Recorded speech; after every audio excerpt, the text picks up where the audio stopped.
وإمامنا محمد وعلى آله وأصحابه أجمعين. اللهم صل على محمد وعلى آل محمد كما صليت على إبراهيم وعلى آل إبراهيم في العالمين إنك حميد مجيد. اللهم بارك على محمد وعلى آل محمد كما باركت على إبراهيم وعلى آل إبراهيم في العالمين إنك حميد مجيد. اللهم رب اشرح لي صدري ويسر لي أمري واحلل عقدة من لساني يفقهوا قولي. اللهم ربنا زدنا علما نافعا وعملا صالحا. اللهم ربنا زدنا علما نافعا وعملا صالحا. اللهم ربنا زدنا علما نافعا وعملا صالحا.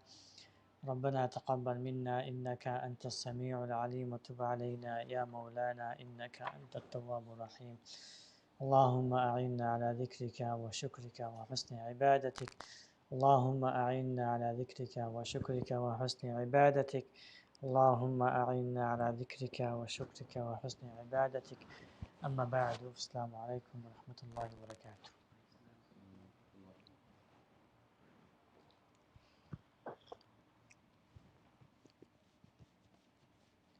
Okay, this is the final mindset. And then inshallah we'll take some role models, role plays for us and our children to be role models for one another and for the society. The mindset is ultimate discipline is being a role model and producing role models.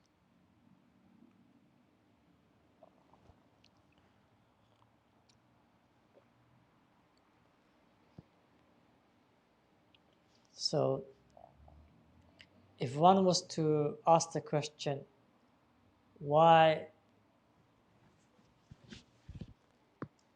tarbiyah for this life? Why tarbiyah for this life? Why do we need self-accountability, self-integrity, and self-honor, self-discipline? Yeah.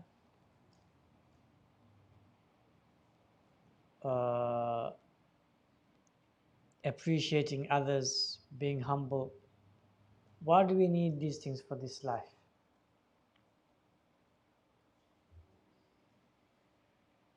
So if there was a goal for this life, that goal is in order for you to be role models for others. That's number one. And number two, in order to produce role models.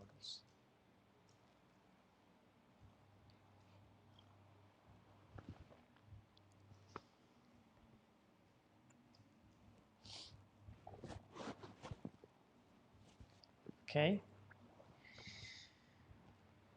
Now, this mindset is so crucial that I have witnessed in my journey of life so far that the difference between a person who achieves dunyawi success, worldly success meaning he has wealth, yeah, he has wealth. That's it. This dunyawi success is all centered around wealth. If they have wealth, they are seen as successful. So the difference between the dunyawi successful people, the people who attain wealth by themselves, with their talents and with their skills, they go out there and they attain wealth, which we call them successful people, or the dunya people label them as successful people. The difference between them and those people who achieve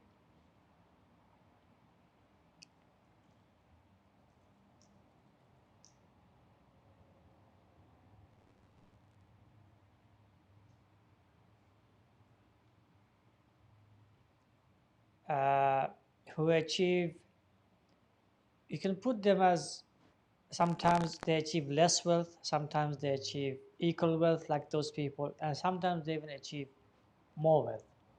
But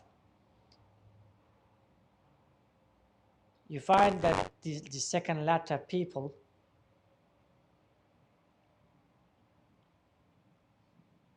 people love them and people respect them. Genuinely, people love them and people respect them. So the difference between the first and the second is that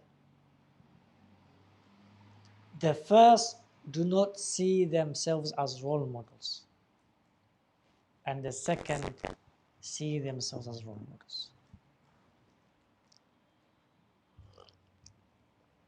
Proactively, consciously.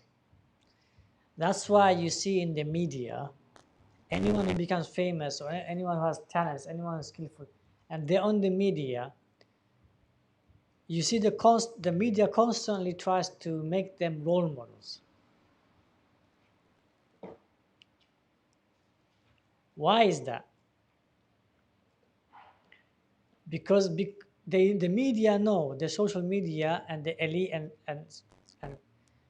the people who control things and who legislate and who make up the policies, they know if you do not ingrain this mindset in these famous people or these people who are talented, if you do not ingrain that mindset in them, then they will do more silly stuff if they're doing silly. They will do more stupid stuff if they're doing if they're doing already stupid stuff.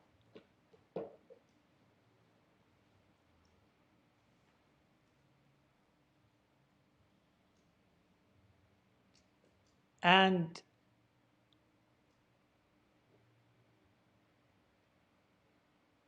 they will not be proactively conscious of being politically correct or being socially correct. They will do anything and everything in the public eye. Now, why is that a problem? They don't really care about that individual's famous. He and she, they don't mind if they ruin themselves. They don't mind that. But why is that a problem for them? It's a problem for them because society will have no control afterwards. And then by default, they will have no control. So they say role model because that's the only way for them to control the public image, the public mindsets, the social boundaries.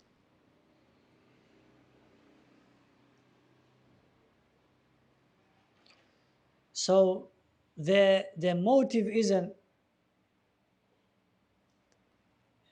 an upra motive. The ultra motive is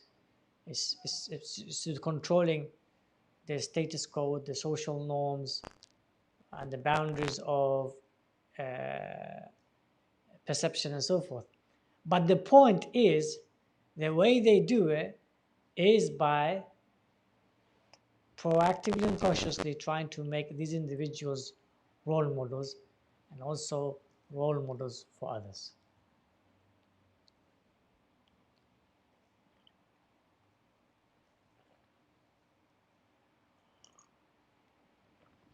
Take any of the famous people, be it the musicians, either singers and so forth, boxing, athletes, football players. You find that the media always tries its best to let them know that they are role models of people, especially the youth.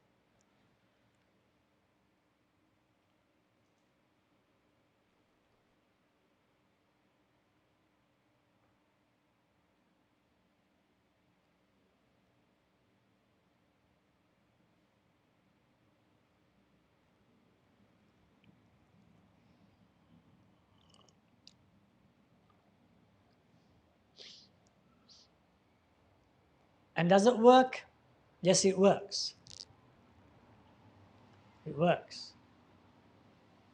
It works in terms of the control.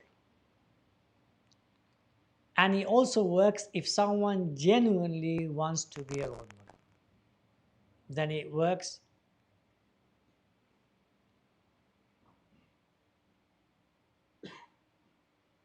not only as a fancy word, but it works in terms of the actual substance. So take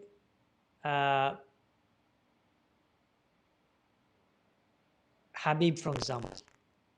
Habib, right, he consciously sees himself as a role model, and he walks that walk because he knows that so many people are watching him. So now they will love him to slip, even though if it was anyone else other than Habib and they were trying to be role model, they would have praised. They would have praised that individual. But because it's Habib and he's a Muslim and he has principles and values, they will love him to slip. They will love him to slip, and the media will jump on him if he slipped even a little bit.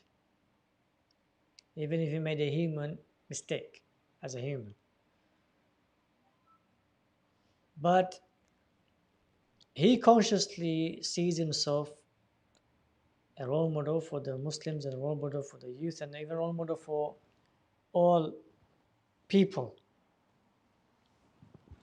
irrespective of whether they're Muslims or not, in terms of youth. And because of that, you see, he consciously and proactively disciplines himself, self-accounts himself, and he consciously is more humble, right? Then maybe in reality he is. Then maybe in reality he is.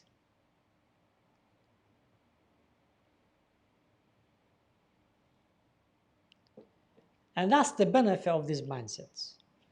That is a goal that you put for yourself, where you try and pull yourself up towards that goal.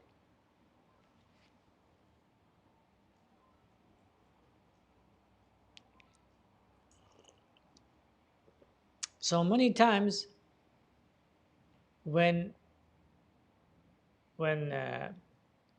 Habib, for example, if he did not have that conscious, proactive role model mindset, then many times he wanted to relax in a way. Maybe he could have relaxed in a halal way, which is halal, but he maybe doesn't do in public even in that manner because he wants to give a perception for the Muslim youth that they shouldn't be lazy, for example. They should not waste time, for example.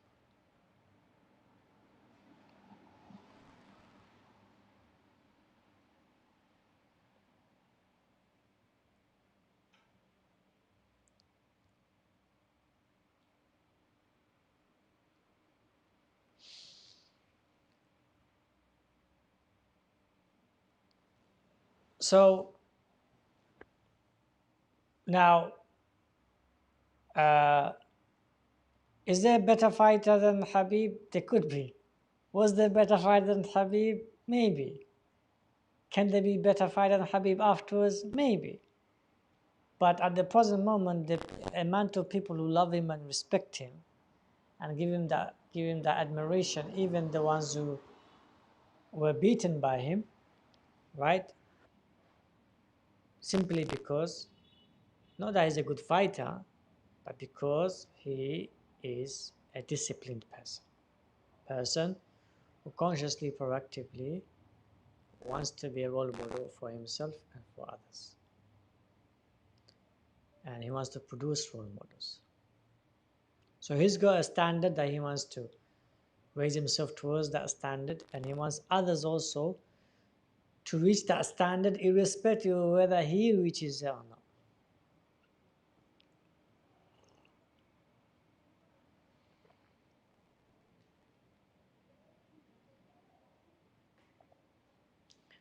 And as I said, I've witnessed this not only on Habib, but obviously I haven't met Habib. Love to meet him. But I've witnessed it with people that I've met, the difference between who attain fame and name, but they have no integrity, they have no respect, they have no love. And people who attain fame and name out of respect and out of love, the difference between them two groups of people or them two individuals is that the one who attained fame and name through integrity, he is loved and respected and valued. And the one who attained it through wealth and so forth, he is not that respected, he is not that valued.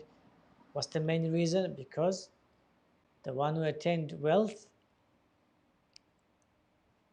without being a disciplined person, people do not benefit from him or her. As for the other person who attained fame and name and also wealth, is because they benefited from them at a personal level or at a inspiration and influence level.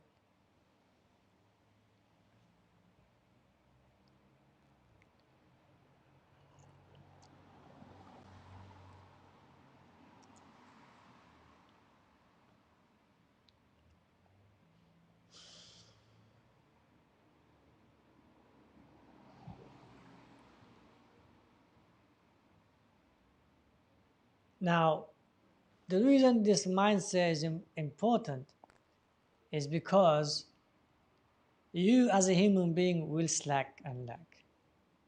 You as a human being will slip. You as a human being will make mistakes.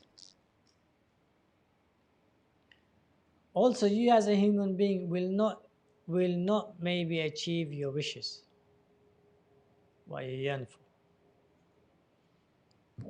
And also, you as a human being, maybe you will not be the leader that you want to be, even if you're the leader. Or even if you're talented, maybe you will not achieve everything that your talent is able to achieve. Yeah? So, with all of those reasons,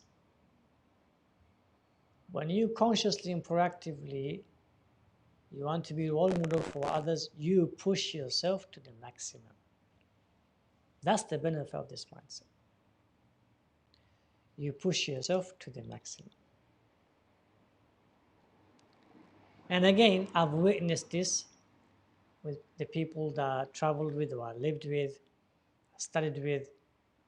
When I saw them slack, or when I saw them tired and fatigued, when I saw them they want to give in or they want to give up, they always had the lingering question they had to answer before they gave in, before they gave up, or before they just wanted to leave it, to forget about it, or walk away, or let go. Whatever the issue was, there was one fundamental question they always had to answer before they did what they did, if they wanted to stop. And that was, those who follow me, or those who are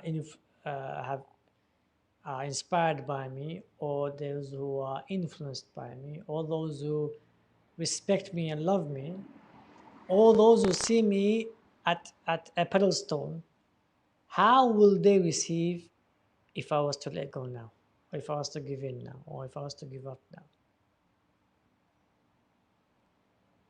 Yeah?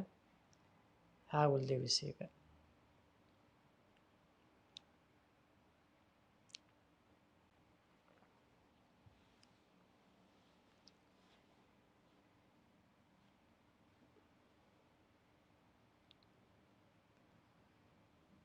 And you find throughout history people asking that question when they were just about to give in, when they were just about to give up. Yeah?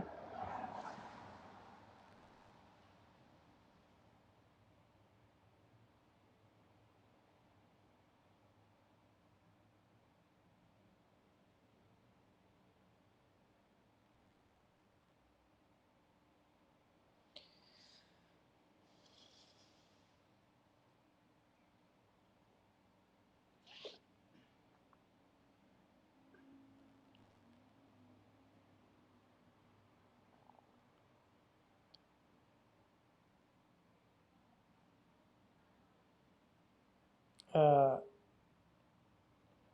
find in the some of the battles, the most fierce of battles, you find in order for them not to give in and give up, they used to dig with the swords footholds. They used to dig with the swords footholds in order for them not to escape themselves. Yeah, in order for them not to escape. So even if they wanted to escape, because they're stuck in the foothold, they can't escape. And the reason they did that is because if they escape, then the others behind them will also flee.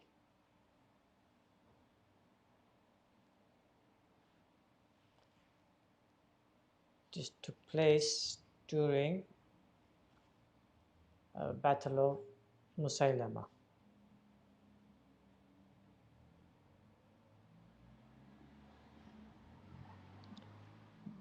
Fighting against the false prophet Musaylama Kadhab.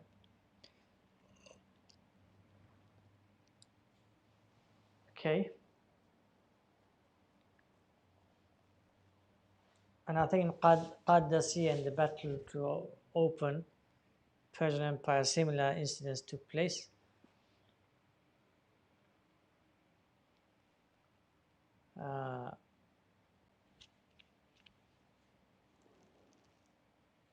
And also when the Sahaba asked Abu Bakr not to go out and fight, because by then he was old and frail and fragile, and Abu Bakr said, no, if I don't fight, yeah, then they will think we are weak. And if I go and fight, then Muslims will be galvanized and they will think we are strong. So point is here, when one wants to give in, give up, one looks at the people behind them or around them.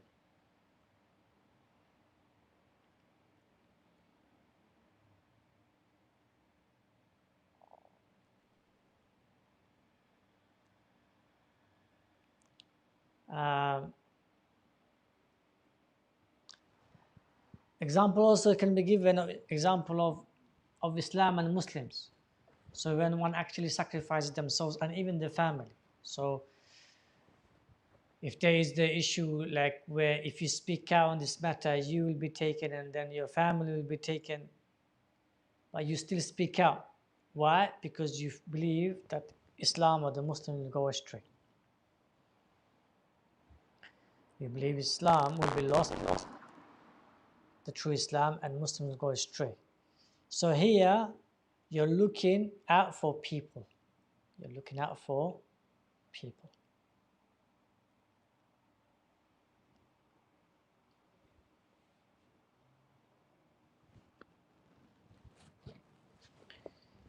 So you find, in a nutshell, you find that these people, because they have a proactive, conscious mindset of being role model for themselves meaning they have a standard that they want to attain. Yeah, they haven't reached it, but they want to attain that standard. And for others, i.e., they want others to attain that standard and go beyond it.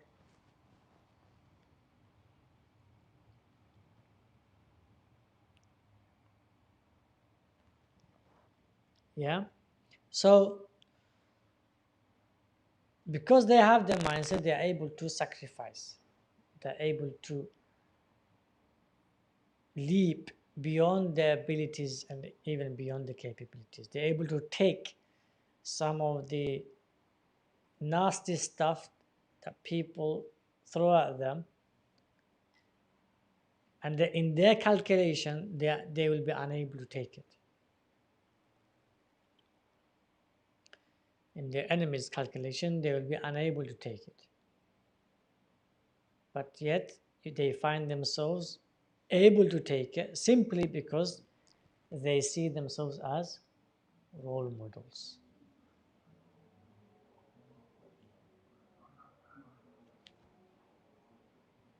Now, in the beginning, it may happen randomly. In the beginning, it may happen randomly.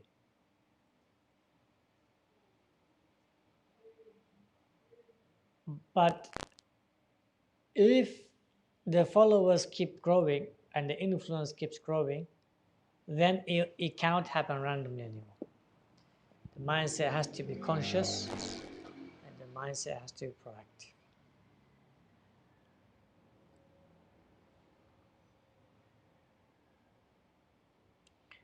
Example, someone who was, say, Malcolm X, for example. In the beginning, it was random, right? He became famous quite early on in a random manner, but at the end, everything that he calculated that he wanted to do, he had to see how it will be perceived by others on the black community and also on the Muslim community.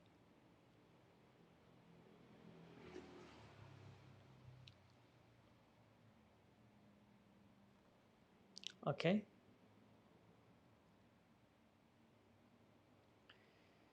Now I found this mindset to be more greater than the mindset of leadership. I found this mindset to be more greater than the mindset of leadership. Why is that? Simply because mindset of leadership can become a mindset of arrogance, mindset of ego, mindset of competition.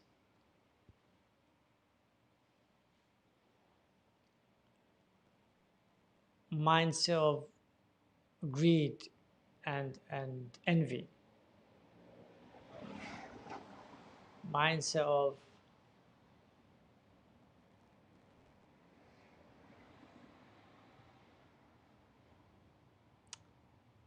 power and not letting go of power even if someone else is worthy of it. So it can become mindset of dictatorship. It's a very fine line. And throughout these years, I found that even if you're the best of the leader, if you have the mindset of role model over leadership, then the negative connotations have no place, have no room to come in within you.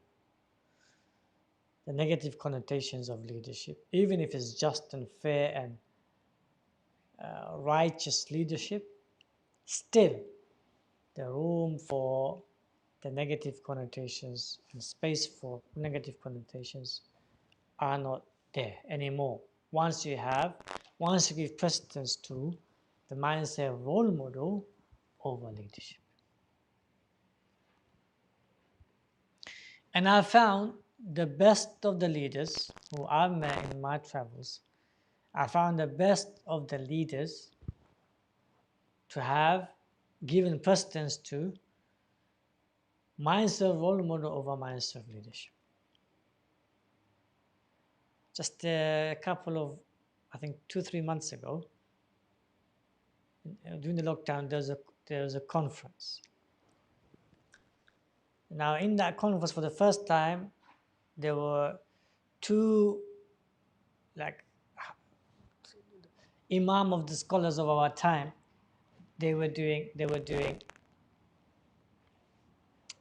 live conference call, and there were other participants. I was, alhamdulillah, invited, so I was in there.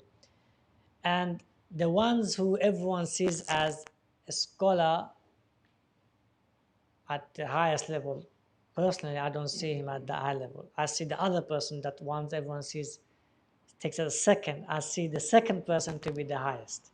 But everyone generally, the mass, they see the first person to be the highest. Anyway, so he had good 45 minutes to talk.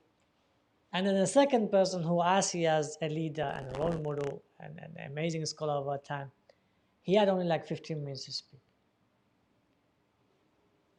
He spoke his 15 minutes and then he wanted, 15 minutes was like an introduction, and then and it was very quick.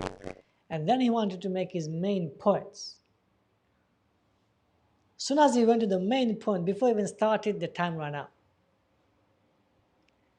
And the interview, the one who monitors everything and interviews the panel, the chair of the host basically, and the chair of that program, he said, Sheikh, the time has run out. And Sheikh, subhanAllah, it amazed me so much. The Sheikh didn't even say, can you give me 5 minutes to finish my main point? The Sheikh said, Khalas, time is finished, no problem. And he just ended it. I was shocked. I was so shocked. The reason I was shocked, because if it was me in that place, I know myself, I would say, give me 5 minutes to finish my main point. I came here in this conference to make this point. Give me 5 minutes. I will take more time if I want to finish my point. I'm the second main guy in this panel, but I want to make sure I finish my points. But I didn't do that. I was taken back. I literally was taken back. I was so shocked.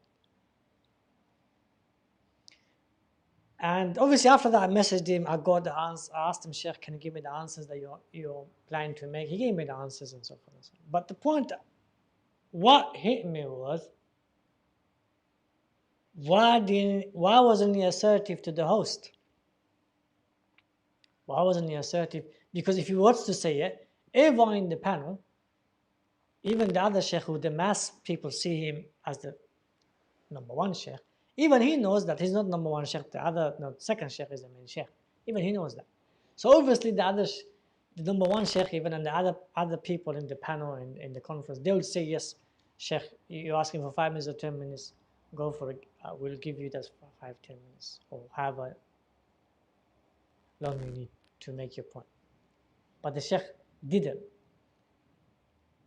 And that showed that the minds of him being a role model is given precedence over the mindset of him being a leader. He was so clear that he was giving precedence to the mindset of being a role model than mindset of being a leader. How? Because he respected the host. He respected the time. He respected the other sheikh having more time. He respected the question and answer series that's going to come after this session. He respected everyone. And he individually gave everyone the respect. As a position, he gave everyone the respect. As an authority, which everyone was given authority to respective people, he gave respect. So he literally gave respect to every single one individually. That shows quality of leadership, but most important, that shows that he gave precedence to being a role model over being a leader.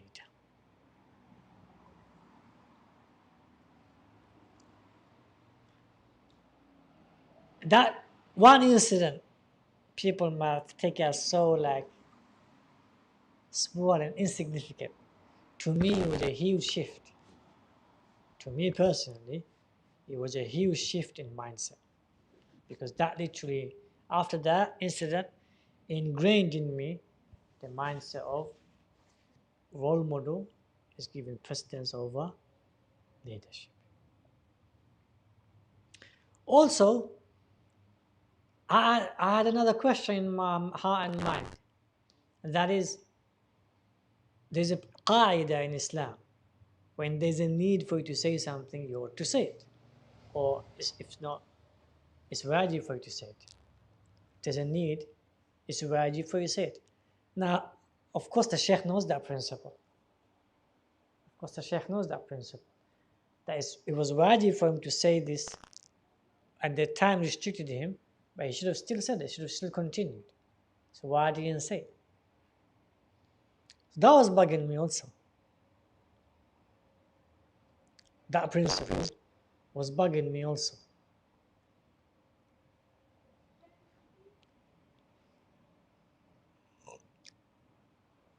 Then I answered it in my heart and my mind. That is, if something needs to be said, Allah subhanahu wa ta'ala will facilitate it in a calm, collected manner. You will not be hasty, you will not be rushed. You will not be also by disrespecting others.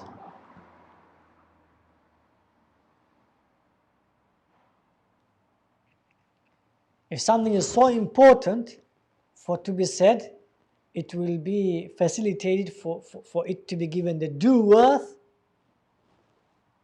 and due value for it to be said.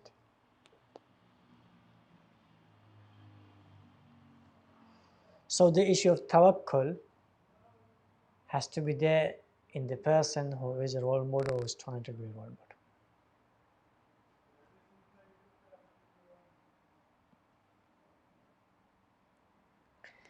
And this wasn't the first time I witnessed this with this sheikh. I witnessed this with this sheikh so many times. There's one, is with another sheikh, Shaykh Abu Ubayd. It's a video clip, it's on YouTube. And Shaykh Abu Ubayd asks him to speak, to say something. He does not even say a word. He does not even say a word. There's also, he's on a TV program, and Sheikh Muhammad Ismail Muqaddim calls in and talks about how the youth are vital in any community in society. The host asks the other sheikh to add anything. The sheikh does not add a single word. What does that show? That shows that this sheikh I'm talking about, his stance and his principle is very conscious, is very proactive. It's not random. It is not random.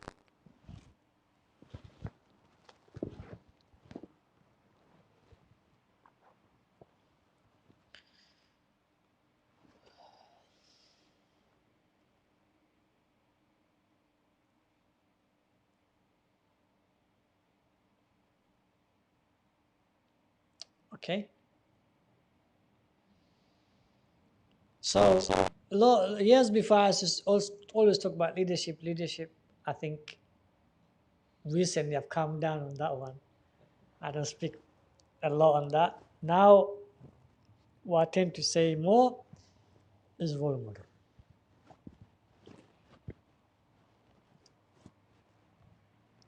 Because, why? Because when you say leadership, everyone thinks the top leader, even though everyone has a level of leadership. But when you say role model, no one thinks of the top leader, because everyone can be role model. Your mom can be a role model, your auntie can be a role model, your grandfather can be a role model, your grandmother can be a role model, your niece can be a role model, your nephew can be a role model. Yeah, everyone and anyone, yeah, can be a role model.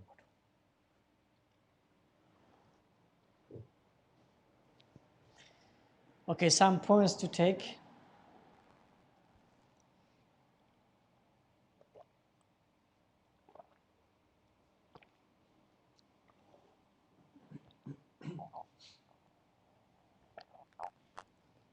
By the way, the Sheikh I was speaking about, his name is Sheikh Muhammad Yusri Ibrahim. Hafidhahullah ta'ala. Sheikh Muhammad Yusri Ibrahim.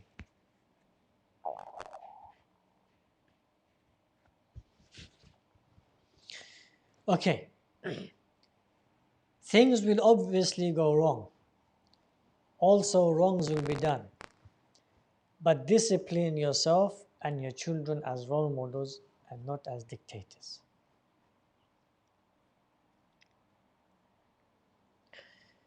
You know, a lot of people say, how comes my children have come out so disrespectful, so nasty, and even so evil? That is because they learned the cunningness and evilness and nastiness from the parents.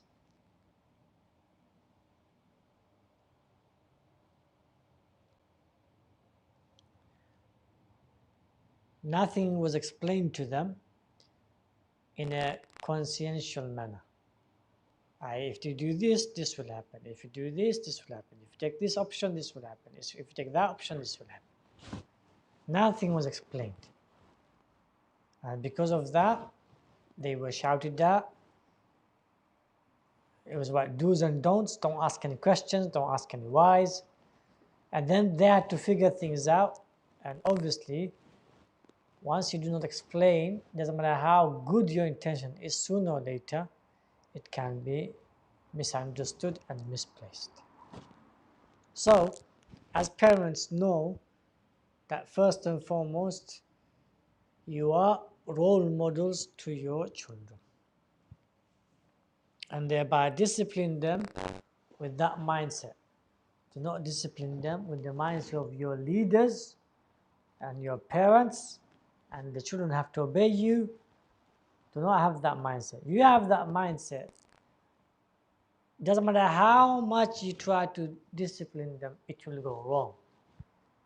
Because you will not discipline them in the best of manners.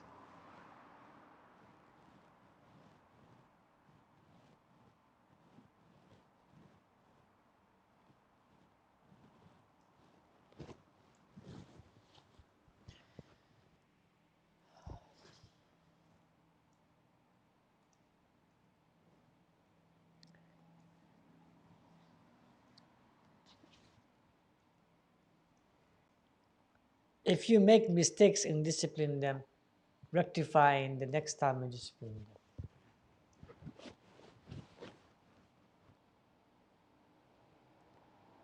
them. Know that whichever way you discipline, this will leave a lasting emotional and psychological mark upon them.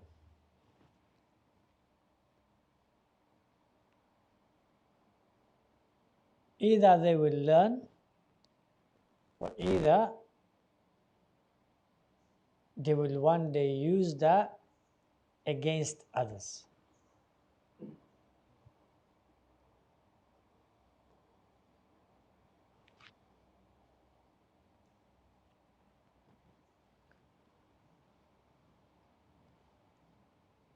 Parents, because the children, they have this love for the parents, and also they have that fear. Parents utilize the fear more over love.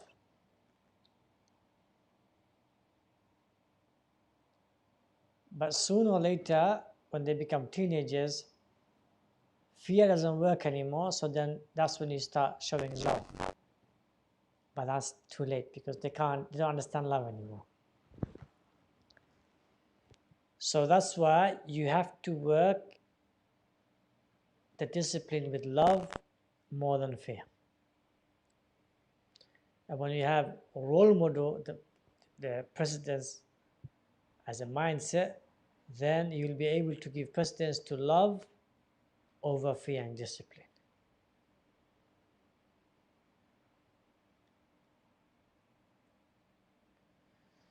Do not argue in front of children. Instead, show them how to act when argument arises.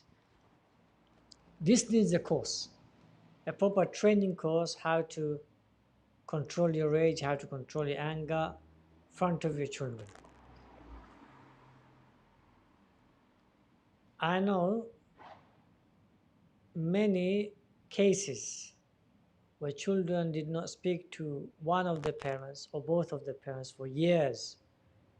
And one of the main reasons is because the trauma that was caused by the parents when they were arguing in front of the children. It caused them trauma by which they are unable to speak. Because the emotions, they kept it in. They were unable to express it. And eventually, they become numb. There's one case, it was so serious, this sister, she stopped speaking to her parents for like good 8 years. And now, recently, she started having panic attacks. And the root of the panic attack was that when her parents used to argue, the father is to eventually, after the argument, is to leave the house. The mother is to go and take it out on her. screaming, shouting, beating. Eventually, it became so normal as she was a child that whenever her mother used to scream, she would raise her hands like this, expecting the mother to strike.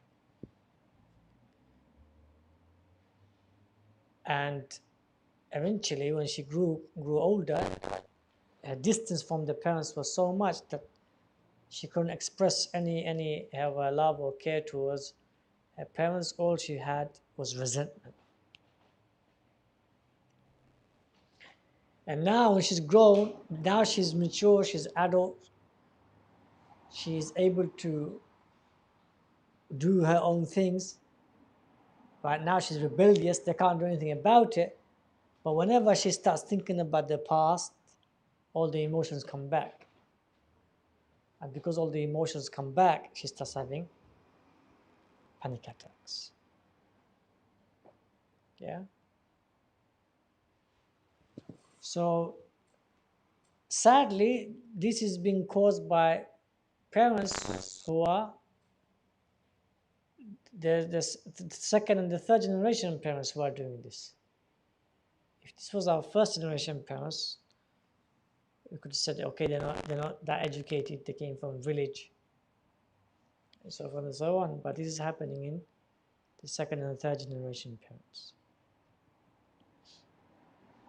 So with this, I would say go to courses that teaches you how to communicate with your spouses and deal with anger management and frustration, mood swings, and also how to tackle arguments. How to tackle arguments. I can't give you tips except what Sallallahu said about keeping wudu when you rage and anger. The other one should not put fuel in the fire. Yeah, one should walk out, one should leave, and so forth. So these are some of the tips, but I think anger management needs a whole course. So what I would suggest is, right, if you're having arguments with your spouse, then take a course. And I would say every brother and sister before they get married, and I said this before, every brother and sister before they get married, they should take an anger management course. They should take a course on how to communicate with your spouses, how to communicate with your spouse when things are going wrong. There has to be a smart way and tactical way of communicating without hurting each other's feelings or without adding fuel to the fire. Okay, next point. Do not leave all the housework and childcare to the mother. Play your role in caring for the children. Help where you can. This has to be a conscious, proactive mindset. Yeah, an action plan. So what I suggest nowadays is one day of the week, have your wife don't do anything. Let your wife not do anything. So it could be Saturday, it could be Monday, or it could be Tuesday, whichever day, one day, right, where you do all the housework or the works that you can do, you're good at, you're confident, you're competent, do that. For example, you make breakfast for your wife, you make lunch for your wife and your children, you make dinner for your wife and your children. That's what I would suggest, once a week. And once a week, give your time to children. No, not your wife, just your children. I found this to be the most healthiest practice in a family. So one day the husband gives time for the wife to rest. He does not necessarily everything, but he makes his wife happy by doing some of the chores of the house. If you can do all, alhamdulillah. But if you can't, then he should do some. It shouldn't be a passive mindset, oh, I will help my wife when I can, and so forth. It should be a proactive weekly plan that this day I am gonna do the work of the house, take some chores of the house. And one day give time to your children. So one day, you as a father, you give time to your children.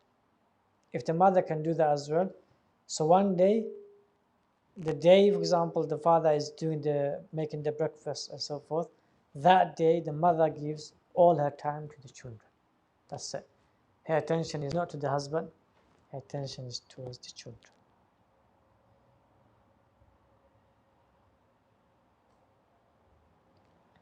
Every couple I gave this advice and they actually worked on it, I found that family being stable within 3 months. I found that family to be stable within 3 months. And remember, the advice I gave, these families were in very, very chaotic situations. Okay. Next point, learn to communicate without hurting or offending feelings. This is again tough one. Again, what I would say is go to a course.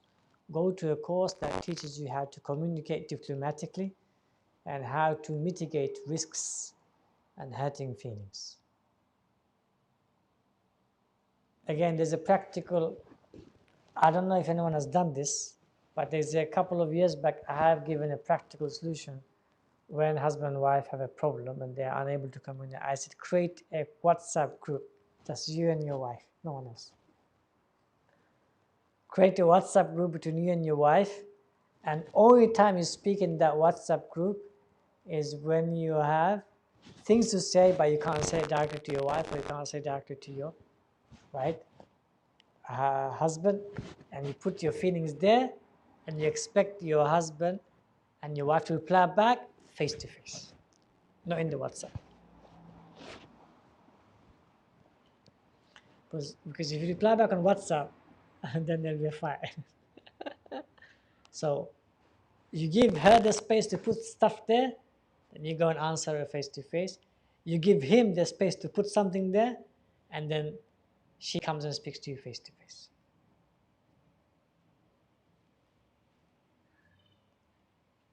That's, I don't know if anyone has implemented. I said this 7-8 years ago. I think in Naeem's wedding, Brother Naeem's wedding.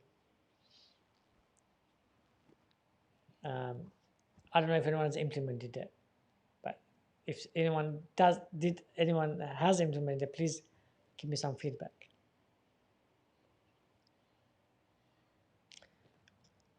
At 7 years or before, show and order them to pray. At 10 years old or before, separate the beds or the rooms.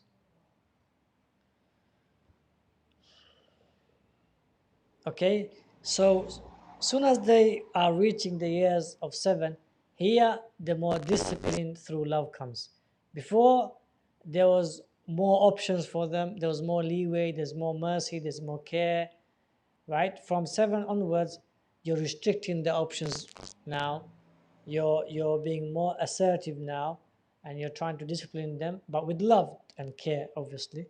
But you're restricting the options, and you're restricting the playtime, the wasting time. Yeah, you're making them more disciplined, and you're slowly making them more Allah conscious. At the age of 10 or even before, if you think your daughter is growing older or becoming mature quicker, or your son, especially nowadays, then it's best to separate the beds, if not even the bedrooms.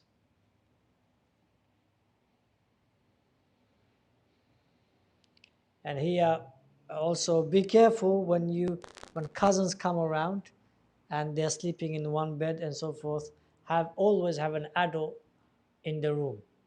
Always have an adult in the room, because there's so many cases I've been dealing with where when relatives come and cousins that sleep around in same beds or same bedroom, things goes wrong.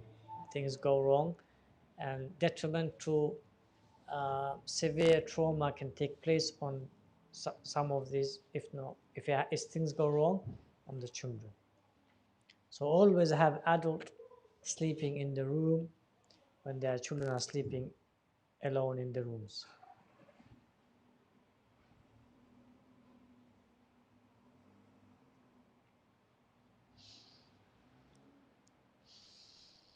The more they grow, the more quality time you require with them to bond and communicate to them matters which are or will bother them. Yeah. So the more they grow and become mature, the more quality time you need to spend. Some of that quality time can be going out and about. Some of them can be going to classes, courses, conferences, right? All of these are quality time which they will remember, but which they will bond with you. And a lot of things, they can get things off the chest, and you can get things off your chest. Do not let there to be a communication barrier. Sometimes the father has this barrier between him and the sons. Sometimes the mother has a barrier between her and her sons. Soon as you notice that there's a communication barrier, build that barrier ASAP. If you let it grow, it will grow. The best way to break the barrier is by spending quality of time, by going out to conferences, to museums, to aquariums, to outings, to picnics, yeah, traveling together. These things breaks the communication gap.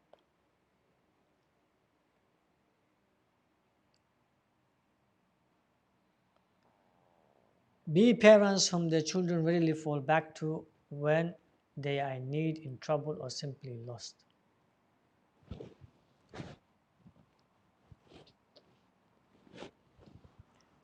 A parent should be a father, even if she is the mother. A parent should be the mother, even if he's the father. A parent should be the uncle or auntie. A parent should be also a friend.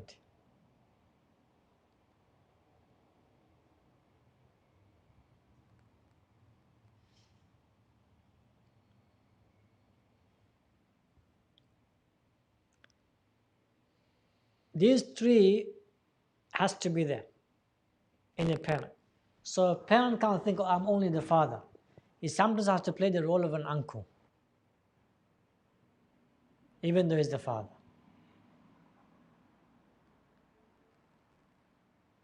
And sometimes he has to play the role of a friend, even though he's the father.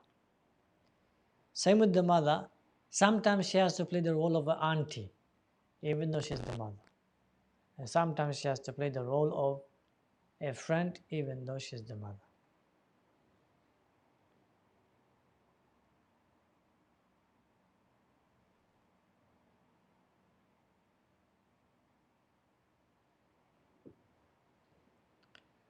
Friend, like playing. When you're playing with your children, that's like you being a friend to them. Uncle and auntie, like when you take them out. When you take them out. An uncle usually, an auntie usually takes nephews and nieces out. But you have to proactively take them out. And when you do take them out, you loosen your discipline, just like an uncle. He will loosen his discipline towards his children. So he will loosen his generally he has loose discipline towards his nephews and nieces. But when he goes out, he will loosen it more. So when you go out with your children, see yourself as an uncle towards your children rather than a father towards your children. It makes a huge difference. For example, you're very disciplined when it comes to food. You're into dieting and you're into vegetables and fruits and stuff.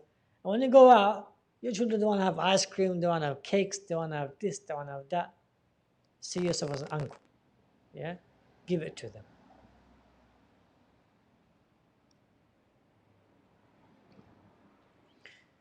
Ali ibn Abi Talib said something similar. Some of the Salaf said something similar.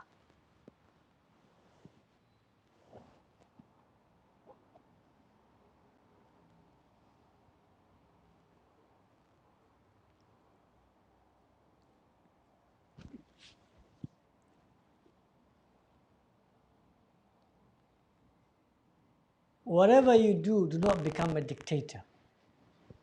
Do not think that by being a dictator, just because you're their biological father or mother, they will listen and obey and they will respect and love you. That will not happen.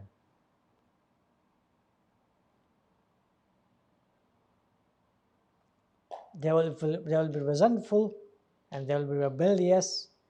Even if they come around later on, the love won't be there. The love won't be there. The admiration will not be there.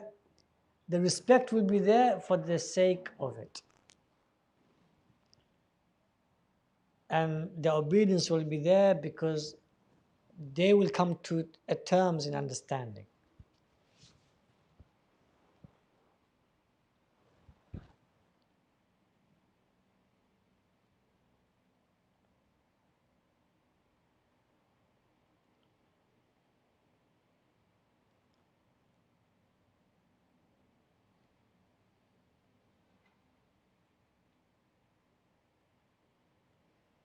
Next point, tahajjud and du'as are the keys to turning hearts. As we said Thursday, that one of the main reasons people are depressed nowadays is because they try to control the things which are beyond them. They try to control the things which are beyond them. Yeah? That's one of the main reasons of depression. Sadness and grief. Even though they may have everything else, but because they are trying to control things which are beyond their control, they become depressed. So, work within the realm of your authority and position and influence and your abilities and capabilities. Work within those realms. Do not work beyond your realms of abilities and capabilities. When it comes to the realm beyond your abilities and capabilities, it is the ibadah that will turn the hearts. It's the du'as that will turn the hearts. Be it with your husband, be it with your wife, be it with your father-in-law, be it with your mother-in-law, be it with your sister-in-law, be it with your brother-in-law.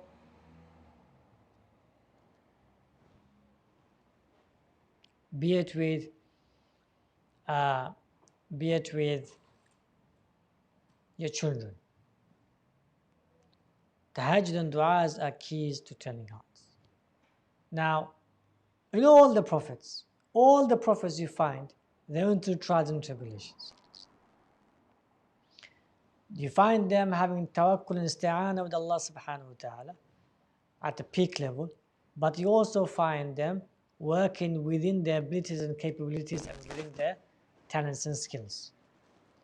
And then what was outside their realm of influence, outside the realm of their position and authority and power, outside the realm of their abilities and capabilities, you find them that they channel it for that to change and transform and that to be facilitated, right, through worship and through dua.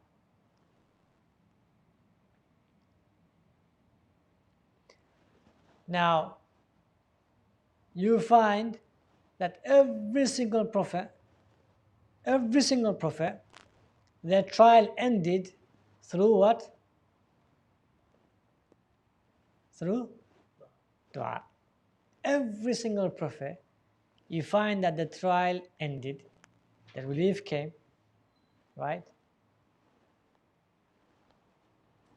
The relief came, or the victory was granted, right? Or the cure came, yeah?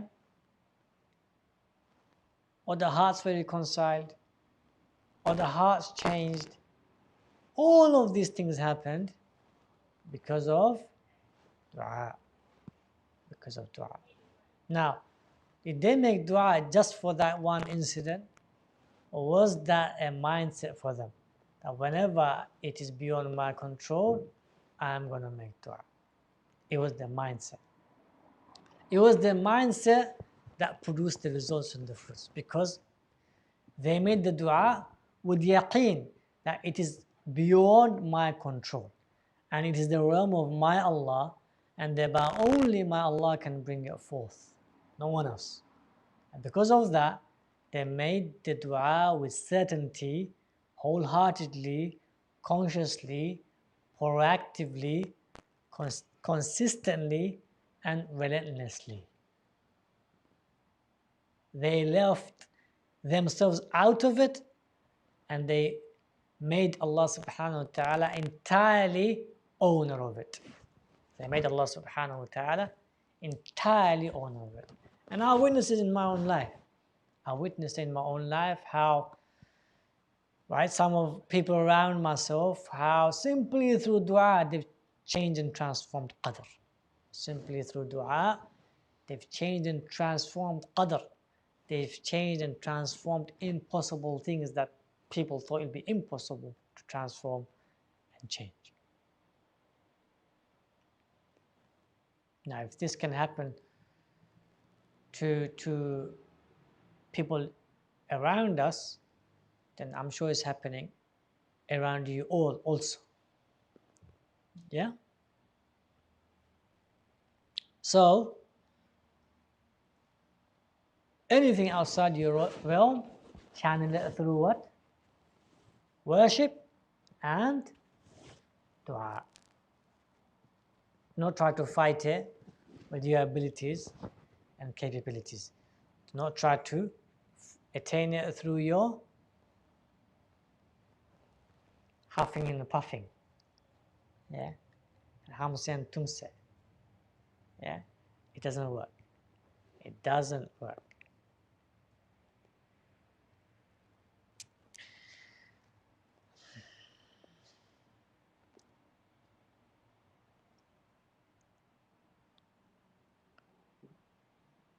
Last point, a family, and again, these points are, some of them are so crucial, some of them are so fundamental as a Muslim, I cannot overemphasize. Yeah, the dua one is something, and you have to live. You have to live by it and with it for you to witness it. For you to witness it. Wallahi, impossibilities can be achieved. Things which are beyond your imaginations can be achieved, right? If you leave it to Allah Jalla wa Ala to do His work. All you have to do is make the dua. That's it. Constantly, consistently, relentlessly, wholeheartedly, consciously, proactively, and you leave the entire ownership of it to Allah subhanahu wa ta'ala.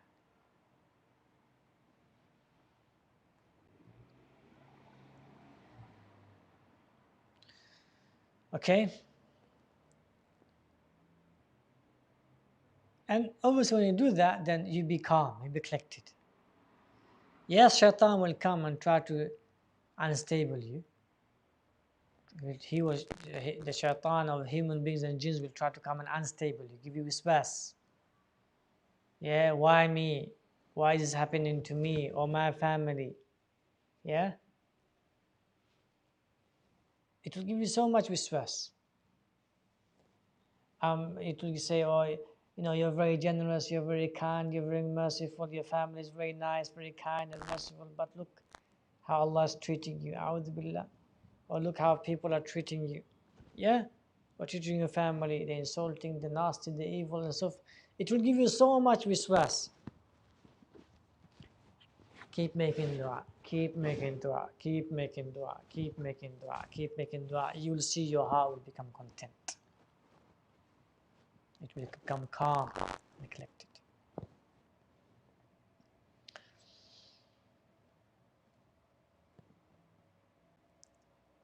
Yaqub alayhi salam had nothing but dua. He had no options that he could have taken by himself. He himself had no option to take, to look for Yusuf, right? Except the ones who tried to kill Yusuf, he can only send them. So he had no other option except to make dua, and that's what he did. That's what he did.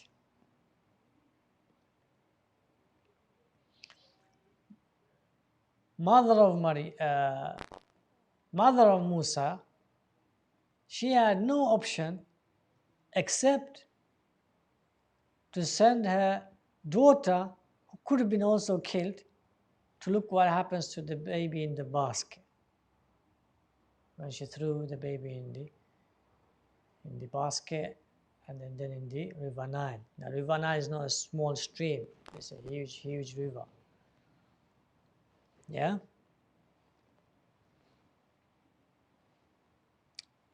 And she had only an inspiration that was placed in her heart. That was it. Yeah.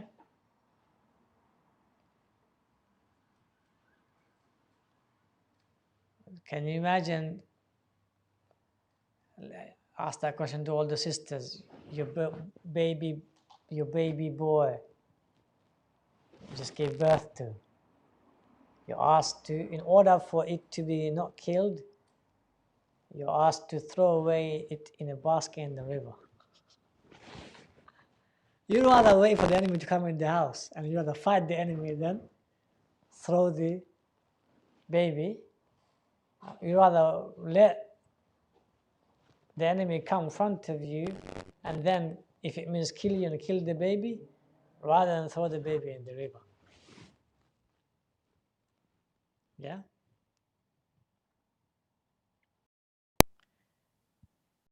So when she did that, and she let her daughter go and see what's happening to the basket, what was she doing? What was she doing? The armies was coming to check her house. What was she doing? In order for her to remain calm and collected, she was making dua. She was making dua.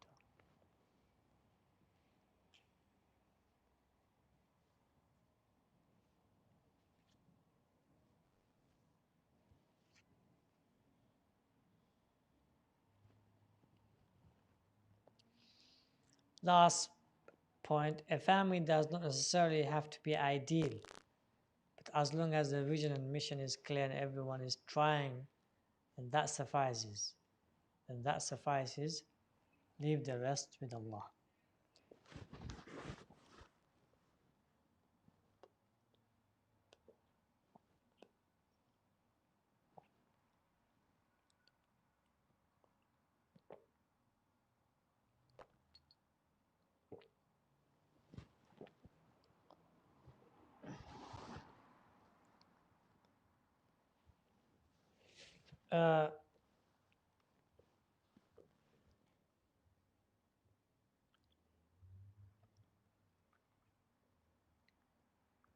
Having the mindset of being an ideal family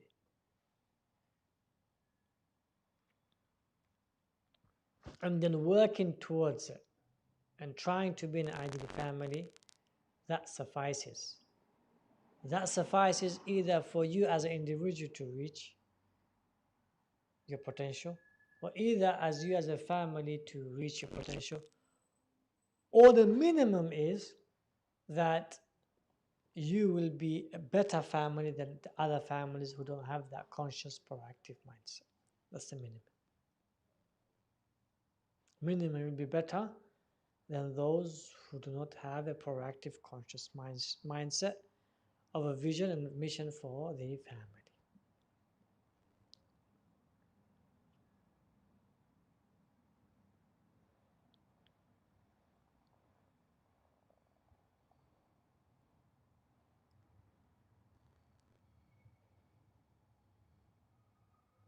And as long as you have that mindset that you want to become a role model individually, you want to become a role model family, you want to become an ideal family, as long as you have this mindset and you work towards it, some of you will not only attain it, but you will surpass your expectations. You will surpass your expectations. I know some families, right? They have surpassed today's expectations of this generation. in an amazing manner, in an astonishing manner, living in the West.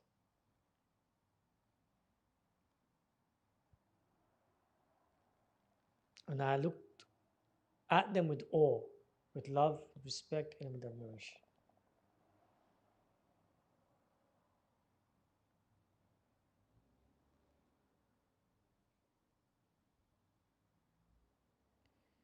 And the reason they have surpassed, obviously they don't know they have surpassed expectation, but we can see they're the top families in the society. The reason they have surpassed is because simply because they had the mindset of being a role model individually, they had the mindset of being a role model as a family, and they had the mindset of being an ideal family. He was not simply a role model for family. They wanted to be the ideal, they wanted to be the best. They wanted to be an example to the rest of the families.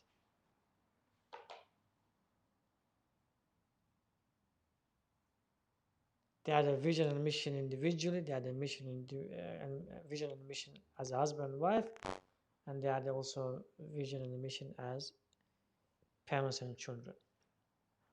And even the children, they know this. That's why when the children they speak, you see, subhanallah, there's so much love, brotherly love amongst the siblings. There's so much respect with one another. There's so much understanding amongst one another. It's because they see themselves as role models for other children. Because it was cultivated, it was developed, it was ingrained.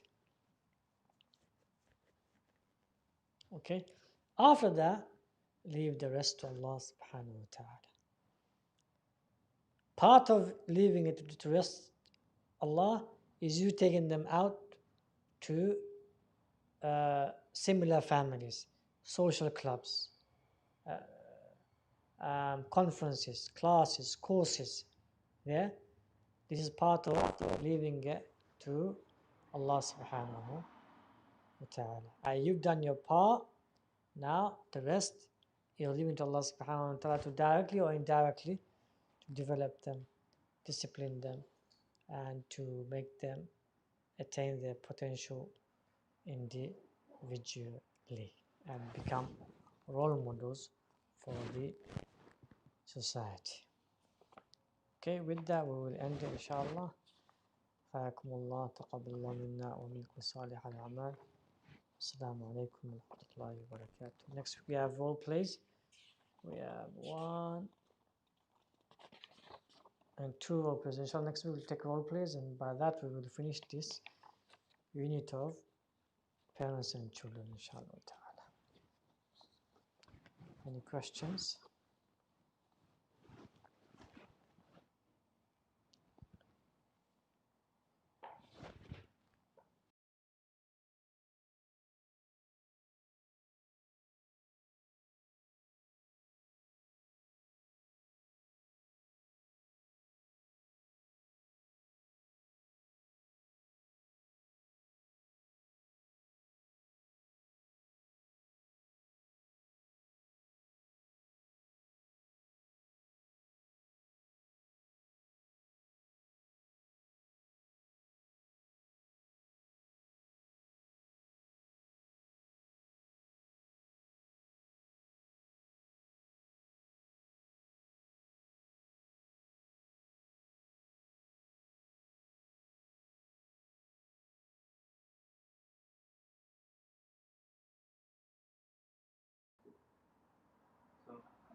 Ustad, having an ideal family also means has to be organized, right? Yeah, of course. But part of that being organized can sometimes become a bit too, like, what do you call it? What's a bit rigid or kind of heartless in the sense that this is your role, this is what you had to do, this is our target, so we should have done this by this time and stuff like that. So does it kind of take away? As long as the communication is done with love, Yeah. with respect, with some food on the table, Yeah. with some rewards and gifts, Yeah. with some appreciation, then it's fine. And in terms of the communication, for example, in terms of power balance in the house, out of respect, the younger one doesn't want to advise the older one, should he advise the older one? It's all there should be a space and room for everyone to give their opinion. Yeah. And give their say and feel part of the family, even if one isn't the sharpest or the smartest or the cleverest or the wisest, Yeah. or the best decision maker, but everyone ought to have a say. Yeah. And what's your take on having like? Again, I've witnessed people who are not the smartest, who are not the wisest, and who are the cleverest. But sometimes, because of the sincerity, or because of the honesty, or because that they have a right of the say, Allah puts the wisest of the decisions on the tongue. I've witnessed it in my entire life. I found the wisest of decisions are put on the tongue. Allah puts it. Simply because Allah wants to show you that he or she what? No, he or she has a right. He or she has a right. Yeah? Simply for Allah to show you that. Simple. Like your child. Oh, no, she's not the cleverest, so we don't ask her. Or he's not the wisest, so we don't ask him. But one day Allah will show you that you actually were taking away his rights or her rights for so long. And here you are in desperate in need. And it was him who made the 999 call. Have you heard that story? There was a mother, had 3 children. One was autistic. She never advised to give him the attention or anything in the same stuff like this. This was this country. When she was having a panic attack. The other 2 children, they were just, Mom, are you okay? Mom, this and that. But that child who was autistic, he went and called 999. He made the call. And the ambulance came and did the, what do you call it? CPR. And alhamdulillah, she was okay. And then she said, the other 2 boys, they were just, Mom, are you okay? Mom, this, Mom, that. Mom, and they were crying. But this kid went, picked up the phone, 999, my mom is having a panic attack. That was a lesson. Obviously, when I read news, I read differently than other people. Other people will be like, wow, well done, boy. For me, this was a lesson from Allah to tell the mom that all of these years you are taking away his rights. Now I showed you that clearly that give him attention. Don't take away his rights. Yeah. So don't make that mistake. One of my lessons in my life is I learned that as well the hard way. Because I had this mindset, I used to treat people depending on, like I had a measurement in my mind. Obviously, these are secrets that I don't tell anyone, but I had measurement in my mind of people. So, depending on how they would speak to me, the words they would use, and so forth and so on, I wouldn't put them in a category straight away in my subconscious mind. Yeah? 75% of the time I'm right. Then depending on that, I treat them accordingly. I give them their due respect and their due authority and so forth and so on. But now and then you can go wrong on that. And once I was terribly wrong. Because I put a person in a category that he was not meant to be put in that category. Yeah, I put that person in that category, and afterwards, after he passed away, I realized no, whatever he said was true. I simply didn't give him enough attention, enough time to hear him out, and I put him in that category. After he passed away, I realized. So it was a very, very hard lesson for me. It took me a couple of years for me to come out from the trauma I went through. Yeah, but it taught me a lesson. That is, treat everyone individually. Yes, you can put a category, but still give everyone their due time. So, yeah, so consult everyone, give everyone their due rights, minimum due rights.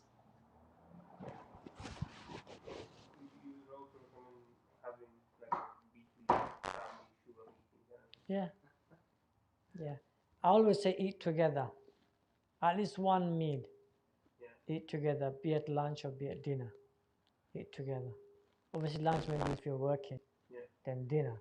Make sure your dinner everyone's eating together. If you can't do every day, make it every other day. If you can't do every other day, make it every 3 days. If you can't do every 3 days, make it at least once a week. That you're all eating together. In that together, after you eat, we have a gathering. Then you talk about the weekly stuff. Concerns, issues, what happened. Yeah. Eating together goes very, very far.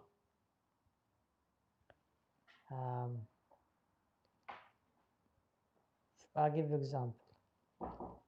If if if you as friends were to eat from the same platter constantly, consistently, continuously, you will bond with them at a level that if you were to bond with somebody else or some other friends and you were to eat from separate plates constantly, the people that you eat from the same platter constantly, consistently, your bond with those people will be more stronger than the bond you'll have with the people that eat from separate plates. Why?